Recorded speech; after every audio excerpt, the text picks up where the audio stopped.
And I was on a ship, and he said, "Ja, times are gonna get very, very, very hard." And he said, "Whatever you do not let the ship sink. Do not let the ship sink."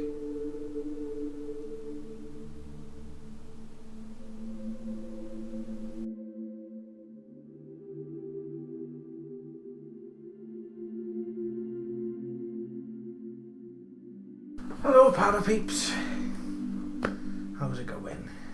So, this video number 4, chapter 3. I have tried to talk about this several times. So, I've talked about everything up until the age of 16. And there's a lot more in that story than I realised.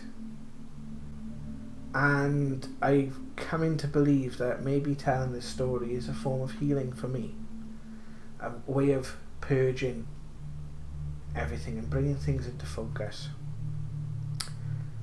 So, I left on the last video with the dream that I had with my grandfather, and him telling me not to let the ship sink. So I had the dream in the end of September, beginning of October of 1998. And February 1999, I had a phone call. My brother had gone from being a very healthy person, and he basically went within 2 weeks.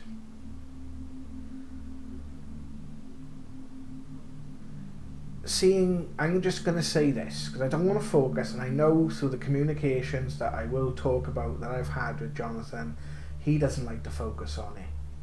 He doesn't like to focus on it because of the pain that happened around that time for both of us. People tend to think that when you pass, you automatically become oblivious to the emotions, and that the people that pass don't actually feel those emotions. Well, they do. Of course they do. It was the hardest thing I have ever gone through in my life. I went downhill fast. And I very much believe now that when I was hypnotised a few years prior, what I was tapping into was very much this grief. Because I didn't realise it, and suppose I'm only realising it now, making these videos, that I was almost being prepared for that moment. You're never alone. And I say that with conviction, because throughout all of this, sometimes it's very, very, very, very subtle. It can just be the ambient feeling in a room changing and becoming lighter. It can be a dream. It can be whatever it needs to be for that person. And a lot of times those subtleties get lost because we're looking for the big event. And there's not always a big event. And even when the big events happen, we don't always process them as big events, because it's only on reflection that we understand what these experiences are, because we've come through them. For me, losing my brother meant losing my anchor to the real world. And that from that point onwards, the things that I thought we would have faced together, I felt I had to face them alone. little did I know at that point is that we still faced them together, just not in the way that I personally thought it was going to be. So for the next year, I would be in a very, very dangerous place. There was one point where a friend of mine in college found me in floods of tears in the corner of my room, and I had literally smashed my room up in pure anger. And what I find is so amazing, and I think it's one of those things that we can only find them when we actually look back honestly, is the right thing happens at the right time for the right person. And I was very lucky, because being in that college meant I had access to counselling, and I had the opportunity to talk through the grief that I was going through. The lesson of this was not to deny yourself the healing that needs to happen, and not to put a time limit on it. It can take some people 10 years, it'll happen when it's bloody goddamn good and ready. And it got to a point where, through my auntie, had been talking about what I'd been seeing to a medium, and it was my first meeting with a medium. We went up to England, and we met with this lady named Trish, who tuned into Jonathan's energy straight away, and she taught me some of the fundamental basics. And I teach everyone, if I'm ever working with someone who's developing their abilities, the first things I teach them: closing down, grounding and protecting, and being aware of energies. So she taught me these things, and she said that there is going to come a time, and I was absolutely fuming at this, that your brother is going to step back, and he will be there if you need him, but he will step back, because you need now to live your life. You need the work that you're going to be involved in, you are not ready for yet. Now, looking back on that, I can completely understand. I was so ill prepared at that point, and there was so much I needed to do to get me from that point I was then to the point I would be. She said, if you're around about 26, when your gift will start to manifest itself again. So it would have been about 9 to 10 years from that point. As she predicted, it did gradually stop. At least stop being in my face. But I would continue to have dreams. And shortly after that, I had a dream which I have spoke about on this channel before, where I was at a friend's house and they were watching a boxing match, and I didn't want to be there, and no one would take me home. So I thought, right, bugger, then go on my own. And for some reason the friends lived somewhere different to where they live in reality, but anyway, I came outside the house and Jonathan was sat there. And he said, you want to go home, do you, Matt? And I said, yeah. He said, come on, I'll walk you home. So we started walking home from where we were, through the village that I grew up in, to where we both lived. And as we got sort of halfway, he started to fade. And I became hysterical. I was like, no, don't leave me, don't leave me. This family wants to see you and all the rest. And he said, look, you've got to meet me halfway. And And that's another thing I teach people, is we are consciousness in human form.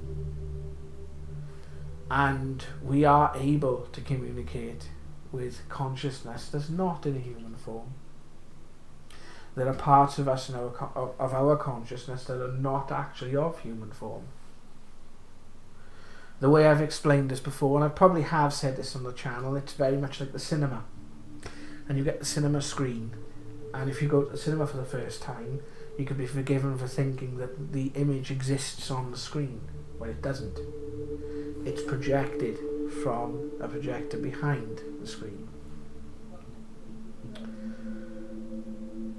And I needed to learn this. I needed to learn about the world I was living in now before I could have that connection with spirit. And it's always taken, with spirit, it's always step by step. We think that we're ready for the big experiences, the transcendental experiences. But actually, it's step by step. This entire experience for that year came down to almost like a dark night of the soul.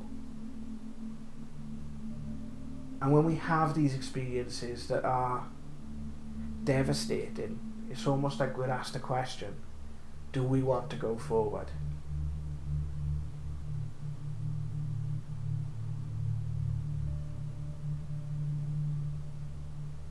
And the first question that comes up is, yes, but I don't know how. Again, comes back to that step by step. Right, no, first it's yes. You got to want it, and then you got to work out how. And that's what it was for me. You got to take it in its basic points, like. And over the next few months, it would die down. But I would need to gain more of an understanding of what was happening to me before I could learn to use it. And that's why those 4 basic things that I was taught was so useful. Closing down, because if you don't know how to close down, you won't know the difference between being open and being closed down. If you're open all the time, you're a bit like that woman out of Ghost. Have you ever seen the film Ghost, where Whoopi Goldberg's in the room and there's like all people banging on the door? That is genuinely what it can be like, right? It is and it can drive you nuts, right? You've also got the grounding, because sometimes these experiences can be so fascinating, you go away with the fairies and you lose all sense of like how to make sense of them.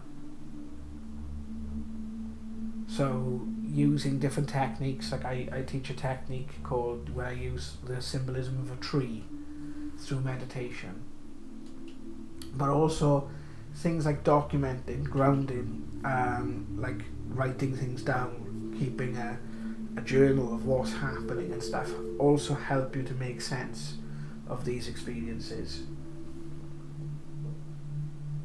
Protection. Not all spirits are nice,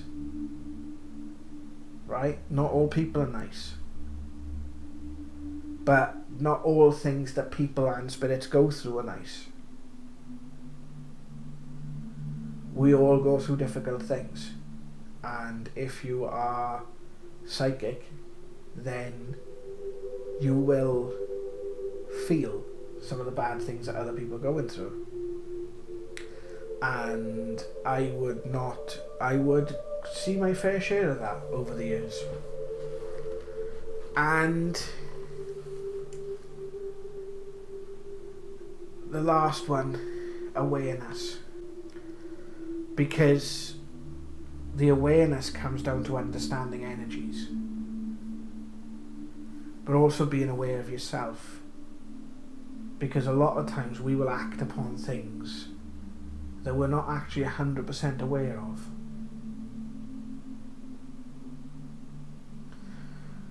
So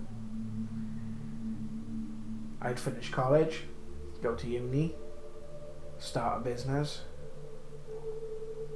and for the next 10 years would have very little interaction with spirit, and they would, in a very strange way, learn to make sense of the experiences that happened to me so far.